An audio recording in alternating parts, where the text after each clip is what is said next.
ಬೇಕು ಎನ್ನುವಂಥ ಒಂದು ಉದ್ದೇಶದಿಂದ ನಾನು ಸಂದೇಶವನ್ನು ಸಿದ್ಧ ಮಾಡಿದ್ದೇನೆ. ಹೊಸ ಎನ್ನುವಂಥ ಶಬ್ದಗಳು ಬೈಬಲ್ನಲ್ಲಿ ನೋಡುವಾಗ ಯೋಹಾನ 13:34 ಹೊಸ ಆಜ್ಞೆ, ಇಬ್ರಿಯ 10:19 ಹೊಸ ದಾರಿ, ಏಷಯ 40:31 ಹೊಸ ಬಲ, ಏಷಯ 43:19 ಹೊಸ ಕಾರ್ಯ, ಏಷಯ 62:2 ಹೊಸ ಹೆಸರು ಮತ್ತು ಪ್ರಕಟಣೆ 3ನೇ ಅಧ್ಯಾಯ 12ನೇ ವಚನ ಬಿ ಭಾಗದಲ್ಲಿ ಕೂಡ ಹೊಸ ಹೆಸರು ಅಂತ ಬಂದಿದೆ. ಅದೇ ರೀತಿಯಾಗಿ ಯೆಹೆಜ್ಕೇಲ 36:26 ಹೊಸ ಮನಸ್ಸು, ಎಫೆಸ 4:23 ನೂತನ ಸ್ವಭಾವ, 2ನೇ ಕೊರಿಂಥೆ 5:17 ನೂತನ ಸೃಷ್ಟಿ, ಪ್ರಕಟಣೆ 21:1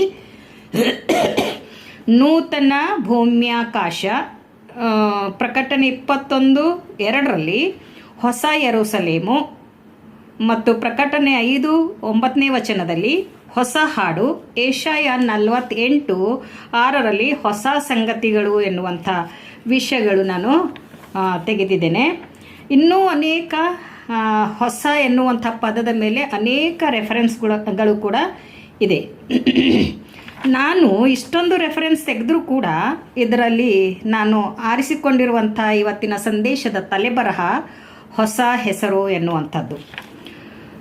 ಹೊಸ ಹೆಸರು ಎನ್ನುವಾಗ ಪ್ರಕಟಣೆಗಳು 3ನೇ ಅಧ್ಯಾಯ ವಚನ 12 ಯಾರಾದರೂ ಓದಿದರೆ ನನಗೆ ಸಹಾಯ ಆಗ್ತದೆ. ನನಗೋಸ್ಕರ ಓದಬೇಕಾಗಿ ಕೇಳ್ಕೊಳ್ತಾ ಇದ್ದೇನೆ. ಯಾವನು ಜಯ ಹೊಂದುತ್ತಾನೋ ಅವನನ್ನು ನನ್ನ ದೇವರು ಆಲಯದಲ್ಲಿ ಸ್ತಂಭವಾಗಿ ನಿಲ್ಲಿಸುವೆನು. ಅವನು ಇನ್ನು ಮುಂದೆ ಅದರೊಳಗಿಂದ ಹೋಗುವುದೇ ಇಲ್ಲ.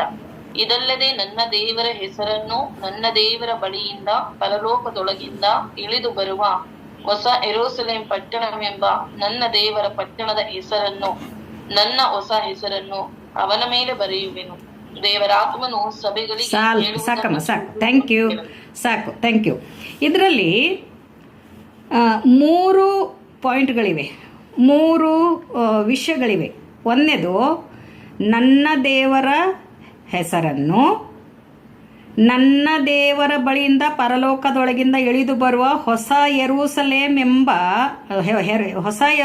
ಪಟ್ಟಣವೆಂಬ ನನ್ನ ದೇವರ ಹೊಸ ಪಟ್ಟಣದ ಹೆಸರನ್ನು, ನನ್ನ ಹೊಸ ಹೆಸರನ್ನು ಅಂಥೇಳಿ 3 ಅಂಶಗಳಿವೆ. ಇದರಲ್ಲಿ ಮೊದಲನೇ ಅಂಶ ನನ್ನ ದೇವರ ಹೆಸರು ಎನ್ನುವಂಥದ್ದು ನಾನು ತೆಗೆದು